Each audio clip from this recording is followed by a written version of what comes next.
Yesus Kristus menurut Santo Yohanes.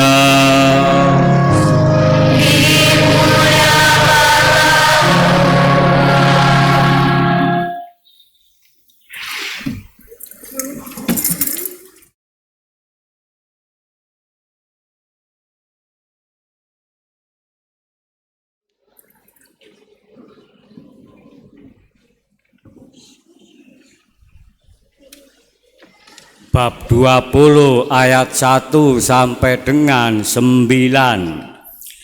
Pada hari pertama minggu itu pagi-pagi benar, ketika hari masih gelap, pergilah Maria Magdalena ke kubur Yesus, dan ia melihat bahwa batu telah diambil dari kubur. Maka ia berlari-lari mendapatkan Simon Petrus dan murid yang lain yang dikasihi Yesus. Ia berkata kepada mereka, "Tuhan telah diambil orang dari kuburnya, dan kami tidak tahu di mana ia diletakkan." Maka berangkatlah Petrus dan murid yang lain itu ke kubur.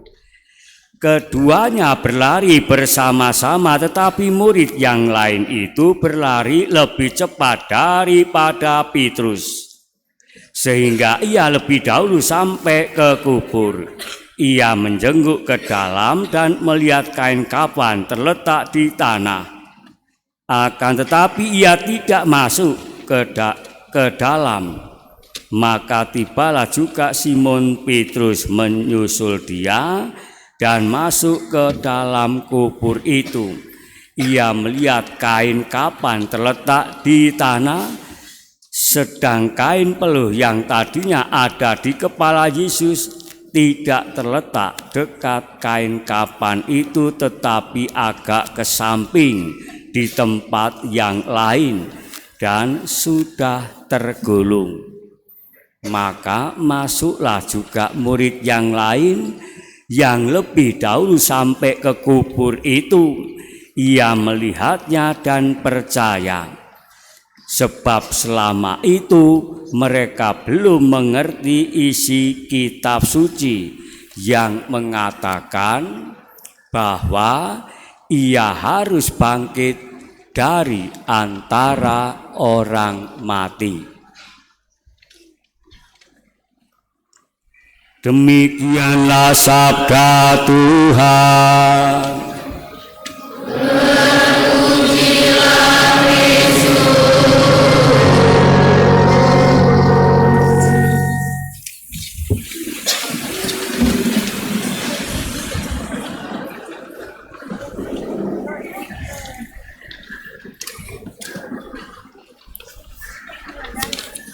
Bapak, Ibu, dan saudaraku yang terkasih, saya ucapkan selamat Paskah.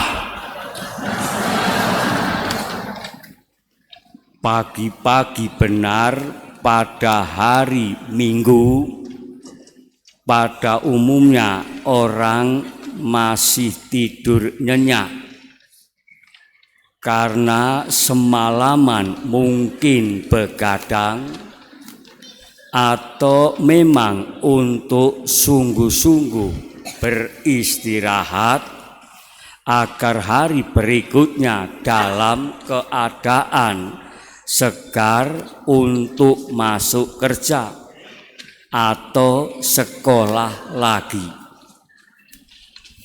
Setiap pagi pada umumnya para ibu atau rekan-rekan perempuan lebih awal untuk bangun dari tidur daripada para bapak atau rekan laki-laki. Itulah yang terjadi, saudaraku, pada hari Minggu Paskah. Pagi-pagi benar, sementara para rasul masih dalam ketakutan beristirahat di suatu tempat. Maria Magdalena pergi ke makam Yesus.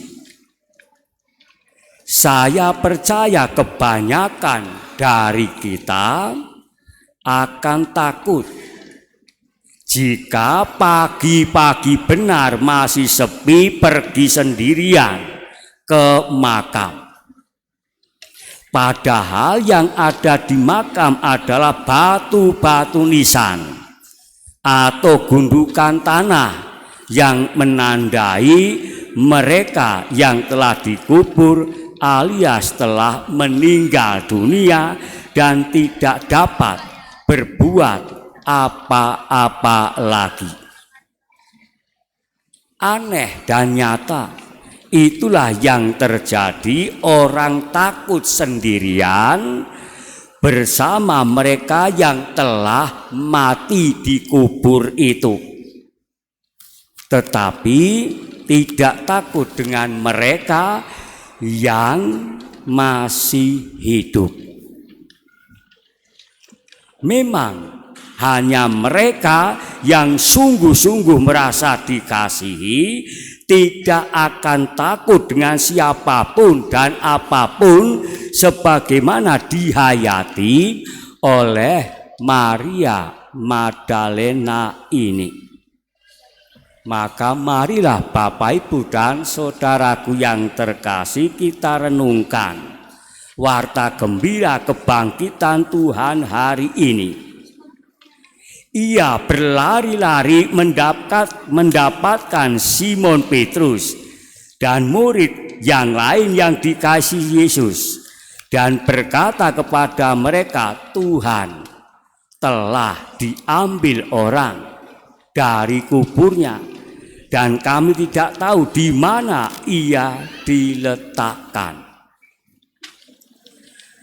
Maria Magdalena memang sungguh merasa sebagai yang terkasih dari Yesus.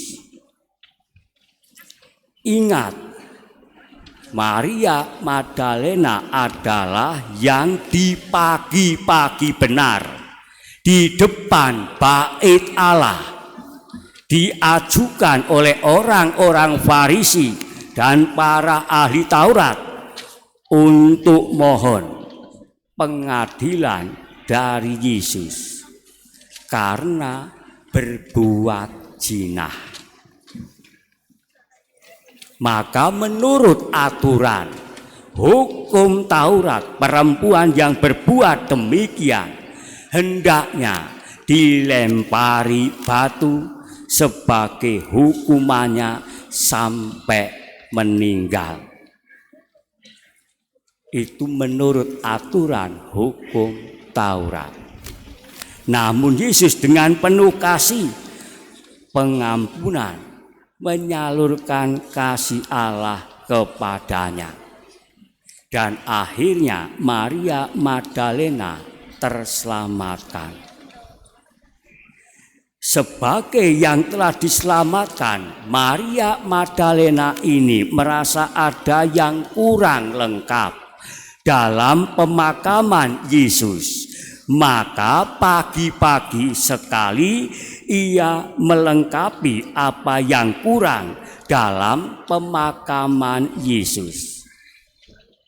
Ketika melihat makam Yesus itu kosong, maka dengan berlari-lari ia memberitahukan kepada Simon Petrus dan murid yang lain yang dikasihi, yakni Yohanes. Belajar dari Maria Magdalena, kita semua hari ini diajak untuk mawas diri. Marilah kita sadari dan hayati bahwa kita menjelang Paskah juga telah menerima kasih pengampunan Allah ketika mengaku dosa secara pribadi di hadapan seorang imam. Selanjutnya, sebagai yang telah menerima kasih pengampunan, hendaknya dengan bergairah memberitahukan segala sesuatu yang tidak beres kepada mereka yang kita nilai dapat membereskannya. Sebagaimana Maria Magdalena berlari-lari mendapat Petrus dan murid yang dikasih itu perihal apa yang telah dilihatnya. Dengan kata lain, saya merasa rekan-rekan perempuan lebih peka untuk melihat hal-hal atau perkara-perkara kecil yang dibutuhkan di dalam kehidupan sehari-hari, konkretnya dalam keluarga. Maka ketika apa yang dibutuhkan tersebut tidak ada, hendaknya segera minta tolong kepada rekan-rekan laki-laki yang mungkin dapat mengusahakannya. Kehadiran rekan-rekan perempuan memang pada umumnya menggairahkan rekan laki-laki untuk kembali pada penghayatan panggilan atau pelaksanaan tugas perutusan pokok sebagai suami istri. Pertanyaan untuk kita semua, Anda dan saya, apa yang harus kita lakukan sebagai orang beriman dalam kehidupan harian?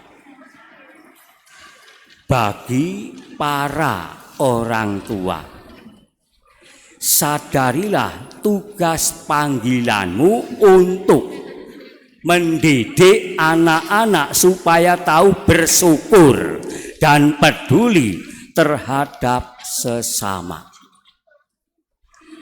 Generasi kita menjadi generasi yang tahu bersyukur dan peduli karena mengalami pertama-tama di dalam rumah sendiri, yakni orang tua, suami, istri, anak-anak. Orang tua yang tahu bersyukur dan peduli akan membentuk anak-anaknya dengan karakter yang sama. Para guru dan para pembina, orang-orang muda, anak-anak dan remaja, supaya memberi teladan syukur dan peduli di dalam hidupnya. Anak-anak remaja dan orang-orang muda bersyukur dan peduli itu tidak mahal, tidak perlu Anda keluarkan biaya untuk membelinya, tetapi siapkan hati dan waktu dan kesempatanmu untuk melakukannya, untuk melaksanakannya. Kita semua yang berada dalam satu bahtera yang sama, bersama-sama dipanggil juga untuk bersyukur kepada Tuhan atas kasih dan kebaikannya melalui Yesus Kristus. Ia sudah menderita, wafat dan bangkit bagi kita. Pengorbanan Yesus ini adalah kepeduliannya bagi kita supaya memperoleh keselamatan hidup yang kekal. Kita semua bersyukur karena Tuhan yang peduli kepada Anda dan saya. Mari kita menjadikan syukur dan peduli sebagai kebiasaan yang baru, habitus yang baru. Maka saya mengakhiri refleksi ini dengan kutipan Mazmur. Aku telah bangkit dan tetap bersama Engkau, haleluya. Tangan kananmu Engkau tumpangkan atas diriku, haleluya. Kebijaksanaanmu sangat menakjubkan, haleluya. Selamat Paskah, Tuhan memberkati.